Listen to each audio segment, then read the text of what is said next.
বাংলাদেশে গোটা ফেসবুক এখন ডিমময়। নিউ ইয়র্কে ডিমের দাম এখন কত? ডিম মারলে যুক্তরাষ্ট্রের আইনে সাজা কি? কিভাবে কাপড় থেকে ডিমের দাগ তুলবেন? এমন নানান বর্ণিল খবর দিচ্ছে সংবাদ মাধ্যম। তবে বাংলাদেশি টাকায় 50 টাকা দামের ডিম ছোড়ার কাহিনী নিউ ইয়র্কে বলেই হয়তো তা নিয়ে কোনো মাথা ব্যথা নেই বাংলাদেশ পুলিশের। বরং তাদের মাথা থেকে শুরু করে সারা শরীরের ব্যথা এখন কার্যক্রম নিষিদ্ধ থাকা আওয়ামী লীগের মিছিল আর দলটির তৎপরতা। 24শে সেপ্টেম্বর একদিনেই 244 জনকে গ্রেপ্তারের খবর যেখানে বড় করে ফলাও করে প্রচার করার কথা, সেখানে উল্টো পুলিশ এবং স্বরাষ্ট্র মন্ত্রণালয়ের চিন্তা আরো বেড়েছে। খোদ পুলিশের কর্তা ব্যক্তিরাই সংবাদ সম্মেলনে বলছেন আওয়ামী লীগের এত বিশাল সমর্থক গোষ্ঠী আছে যে দলটির মিছিল ও তৎপরতা পুরোপুরি সিলগালা করা দুঃসাধ্য। আবার পুলিশের বস স্বরাষ্ট্র উপদেষ্টা প্রকাশ্যে বলেছেন আওয়ামী লীগ ও সহযোগী সংগঠনের নেতা কর্মীরা যাতে সহজে জামিন না পান সে ব্যাপারে চেষ্টা করা হচ্ছে। মানে সাংবিধানিক মৌলিক অধিকারকে পকেট বন্দি করেও কুল কিনারা করতে পারছে না সরকার।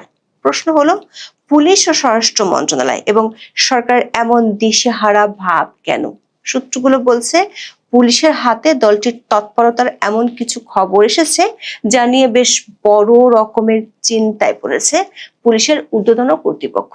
সরকার একাধিক সূত্র বলছে আওয়ামী লীগের কার্যক্রম নিষিদ্ধের ইস্যুটি ভুল ছিল, এমনটা মনে করছেন একাধিক উপদেষ্টা। বিস্তারিত জানতে চলুন যাওয়া যাক বিশ্লেষণে।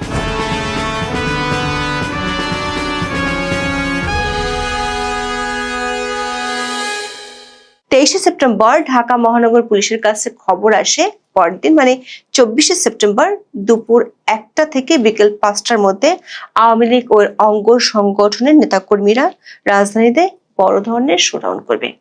রাজধানীর আগারগাঁও থেকে মিছিল শুরু হয়ে ধানমন্ডির 32 নম্বরে শেষ হবে, এমন খবর জানতে পারে পুলিশ। পুলিশ সূত্রে জানা গেছে আওয়ামী লীগের হোয়াটসঅ্যাপ গ্রুপের একটি মেসেজ তাদের হাতে আসে।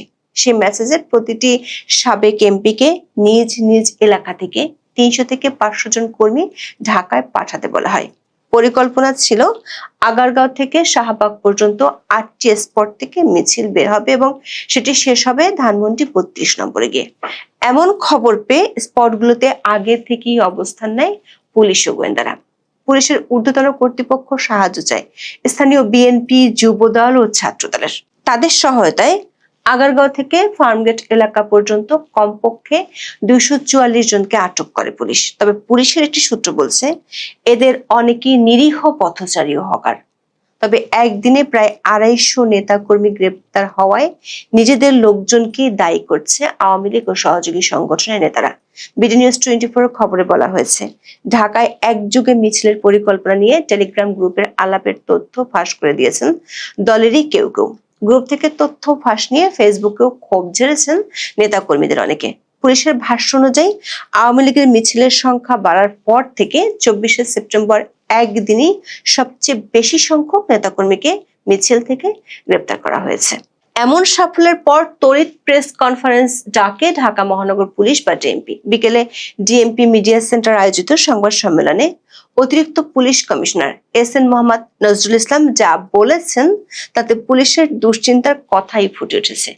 এক সাংবাদিক প্রশ্ন করেছিলেন, কার্যক্রম নিষিদ্ধ হওয়া সত্ত্বেও আওয়ামী লীগের মিছিল যে রোখা যাচ্ছে না, এটি কি পুলিশের ব্যর্থতা কিনা? দর্শক একটু শুনে আসি এর জবাবে অতিরিক্ত police commissioner S N. Nazrul Islam কি বলেছেন। 1 বছর আগে একটা দল ক্ষমতাচ্যুত হয়েছে, তারা টানা 17 বছর এই দেশ ক্ষমতা ছিল। তাদের বিরাট একটা জনগোষ্ঠী, বিরাট সাপোর্টার আছে।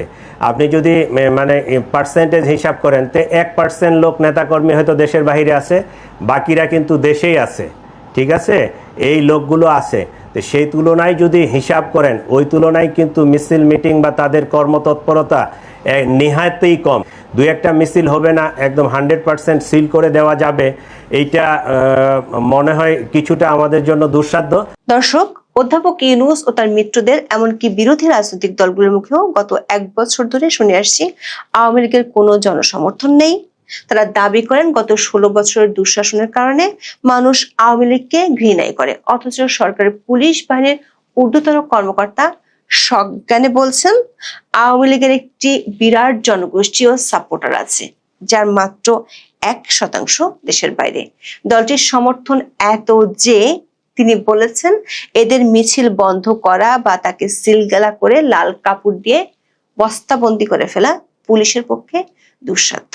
বোঝাই যাচ্ছে সাম্প্রতিককালে ঢাকায় একের পর এক আওয়ামী লীগের মিছিলে ঘুম নষ্ট হয়েছে বাংলাদেশের অন্তর্বর্তী সরকারের আর পুলিশের। 6 দিন আগে জার্মান ভিত্তিক সংবাদ মাধ্যম ডয়েচে ভেলের শিরোনাম ছিল, অন্তর্বর্তী সরকার উদ্বেগ বাড়াচ্ছে আওয়ামী লীগ। অথচ গত 12ই মে প্রচন্ড সমালোচনা থাকা সত্ত্বেও শুধুমাত্র মিত্রদের খুশি করতে নির্বাহী আদেশে সরকার আওয়ামী লীগের কার্যক্রম নিষিদ্ধ করেছিল। এমনকি আইনে দলের কার্যক্রম নিষিদ্ধের বিধান না থাকলেও সে বিধানও যুক্ত করেছিল। এর আগে থেকে অপারেশন ডেভিল হান্ট থেকে শুরু করে নানা নামে অভিযানে দলটির বহু নেতাকর্মীকে গ্রেপ্তার করে আইন শৃঙ্খলা বাহিনী। সরকার একাধিক সূত্র বলছে, সরকারের ধারণা ছিল এত কিছু করার মধ্য দিয়ে দলটির নেতাকর্মী ও সমর্থকরা দমে যাবে, কিন্তু ফল হয়েছে ঠিক উল্টো। বরং সরকারের শাস্তির হুঙ্কার এড়িয়ে দ্বিগুণ উৎসাহে ঝটিকা মিছিল করে চলেছে আওয়ামী লীগ ও ছাত্রলীগের কর্মীরা। দেশের বাইরে ছড়িয়ে পড়েছে একই ধরনের প্রবণতা। নিউ ইয়র্কে ডিম বৃষ্টির আগে দুবাইয়ে বাংলাদেশ শ্রীলঙ্কা ক্রিকেট ম্যাচ দেখতে গিয়ে প্রবাসী বাংলাদেশিরা স্টেডিয়ামে বঙ্গবন্ধু শেখ মুজিবুর রহমান ও শেখ হাসিনার নামে স্লোগান দিয়ে মিছিল করেন। আর দেশে মিছিলের সংখ্যা যেমন বেড়েছে তেমনি পুলিশের গ্রেপ্তারের সংখ্যাও বাড়ছে। পুলিশের সূত্র মতে শুধু ঢাকায় গত 21 দিনে 92টি মিছিল হয়েছে আর সারা দেশে 200-র বেশি মিছিল হয়েছে। ডিএমপি বলছে 24শে সেপ্টেম্বর একদিনই 244 জন ধরেছে তারা, আর কয়েক সপ্তাহে 500-র বেশি নেতাকর্মীকে গ্রেপ্তার করেছে। ঢাকার বাইরে খুলনা, কুমিল্লা সহ বেশ কয়েকটি জেলায় বড় মিছিল হয়েছে, সেখান থেকেও গ্রেপ্তার করা হয়েছে। 21শে সেপ্টেম্বর কুমিল্লায় 20 জনকে গ্রেপ্তার করা হয়, কিন্তু তাতেও সরকারের চিন্তা থেমে নেই। 21শে সেপ্টেম্বর স্বরাষ্ট্র মন্ত্রণালয় আইন শৃঙ্খলা সংক্রান্ত উপদেষ্টা পরিষদ কমিটির সভায় বিষয়টি নিয়ে পুলিশ পরিষ্কার জবাব দিয়েছে। পুলিশ বলেছে শুধু মিছিল নয়, আওয়ামী লীগের প্রতি মানুষের সমর্থনও বাড়ছে। দলটি মিছিল বের করলে ফুটপাতে দাঁড়িয়ে থাকা মানুষ হাততালি দিয়ে সাধুবাদ জানাতে দেখা যাচ্ছে। এক পুলিশ সদস্য ওই মিটিং এ বলেছেন, বহু নতুন পুরাতন দলের চেয়ে আওয়ামী লীগের মিছিলে লোক বেশি হচ্ছে। অনেকে মনে করেন সরকার ও সরকারি মব বাহিনীর সন্ত্রাসের পাশাপাশি দেশ পরিচালনায় সরকারের ব্যর্থতা এর জন্য দায়ী। আওয়ামী লীগের তৎপরতা ঠেকাতে পুলিশকে কিছু ভিন্ন উদ্যোগ নিতেও দেখা গেছে, কিন্তু তাতে কাজ হচ্ছে না। আওয়ামী লীগের নেতাকর্মীদের বাসা ভাড়া না দিতে চট্টগ্রামে পুলিশ মাইকিং করেছিল, সেটি করেও আরো বেশি সমালোচনার জন্ম দেয়। ঢাকায় যেহেতু মিছিল বেশি হচ্ছে, তাই ডিএমপি পুলিশের উপর খবরদারি করার পন্থাও নিয়েছে ঊর্ধ্বতন কর্তৃপক্ষ। গত সপ্তাহে ডিএমপির 50টি থানার ভারপ্রাপ্ত কর্মকর্তাদের উদ্দেশ্যে বক্তব্য দেন কমিশনার শেখ মোহাম্মদ সাজ্জাদ আলী। সেখানে তিনি আওয়ামী লীগের মিছিল ঠেকাতে না পারলে চাকরি নট করার হুমকিও দেন। তিনি যেদিন এই নির্দেশনা দেন সেদিনই রাজধানীর শেরেবাংলা নগর, তেজগাঁও এবং হাজারীবাগ থানা এলাকায় আওয়ামী লীগের একাধিক ঝটিকা মিছিলের ঘটনা ঘটে। এরপর শেরেবাংলা নগর থানা ও মোহাম্মদপুর থানার একজন সহকারী পুলিশ কমিশনার সহ একাধিক কর্মকর্তাকে প্রত্যাহার করা হয়। বাংলা ট্রিবিউনের খবরে বলা হয়েছে, এমন সিদ্ধান্তে উল্টো মাঠ পর্যায়ের পুলিশ সদস্যদের মাঝে ক্ষোভ ও হতাশা দেখা দিয়েছে। পুলিশের ঊর্ধ্বতন কর্তা ব্যক্তিরা যেখানে প্রকাশ্যে বলছেন আওয়ামী লীগের মিছিল রোখা সম্ভব নয়, সেখানে ঝটিকা মিছিলের জন্য মাঠ পর্যায়ের পুলিশকে শাস্তি দেওয়ার অর্থ হলো সরকার কাউকে খুশি করার জন্য কিছু স্ট্যান্ডবাজি করতে চায়। পুলিশের চেয়ে আওয়ামী লীগকে নিয়ে বেশি চিন্তা পুলিশের বস স্বরাষ্ট্র উপদেষ্টা জাহাঙ্গীর আলম চৌধুরীর। গত 21শে সেপ্টেম্বর স্বরাষ্ট্র মন্ত্রণালয়ের বৈঠকে একটি পরিসংখ্যান তুলে ধরা হয়। বলা হয়, গত বছর 5ই আগস্টের পর রাজধানীতে যত আওয়ামী লীগ নেতাকর্মী গ্রেপ্তার হয়েছেন তাদের মধ্যে 41% জামিন পেয়েছেন। ঢাকার বাইরে এই সংখ্যা 61%। স্বরাষ্ট্র উপদেষ্টার ধারণা, এই জামিন যারা পাচ্ছেন তারা আবার মিছিল করছেন, তাই তিনি জামিন দেয়াই বন্ধ করে দিতে চান। সেটি ওই মিটিং এ জানানোর পর 24শে সেপ্টেম্বর চট্টগ্রামে প্রকাশ্যে তা ঘোষণা করেছেন। প্রশ্ন হচ্ছে, একজন নাগরিকের মৌলিক অধিকারকে স্বরাষ্ট্র মন্ত্রণালয়ের 4 দেয়ালের মধ্যে কি এভাবে বন্দী করে রাখতে চান তিনি? বলেছেন আওয়ামী লীগের নেতা কর্মীরা যাতে সহজে জামিন না পায় সে চেষ্টা সরকার করছে।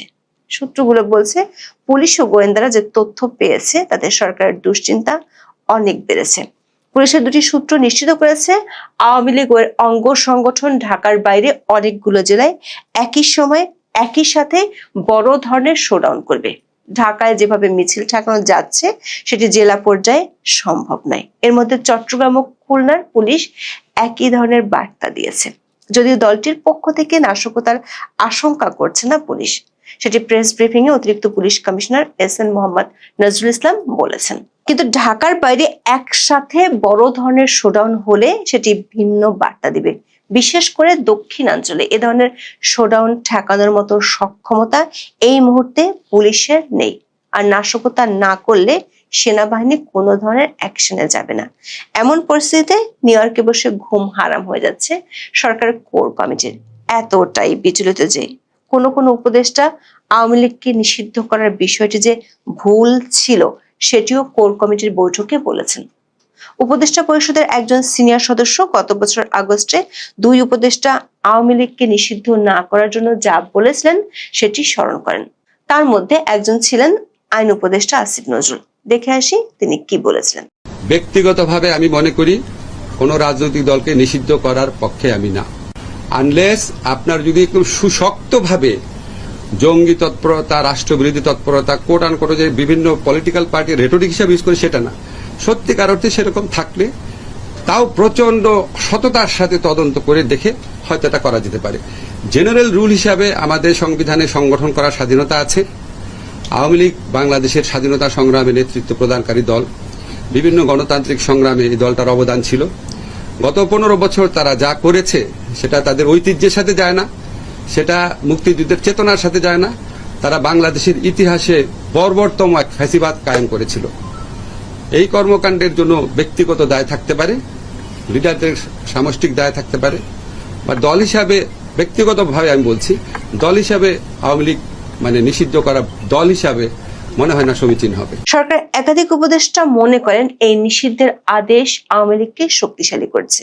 সিনিয়র উপদেষ্টারা বারবার দলটিকে রাজনৈতিকভাবে মোকাবেলার কথা বলেছিলেন, কিন্তু সরকার একটি অংশ মিত্রদের খুশি করতে যে সিদ্ধান্ত নিয়েছে সেটি এখন সরকারের ঘুম কেড়ে নিচ্ছে। একজন উপদেষ্টা বলেছেন, একদিনে মিছিল থেকে 244 জন গ্রেপ্তার করার অর্থ হলো মিছিলে বহু লোক ছিল।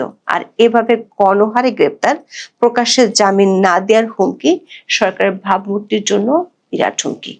এই হুমকির মধ্যে আওয়ামী লীগ যদি আরো বড় ধরনের শোডাউন করে তাহলে সেটি কিভাবে মোকাবেলা করবে অন্তর্বর্তী সরকার, সেটি এখন বড় প্রশ্ন হয়ে দেখা দিয়েছে। এখন এ পর্যন্ত সবাই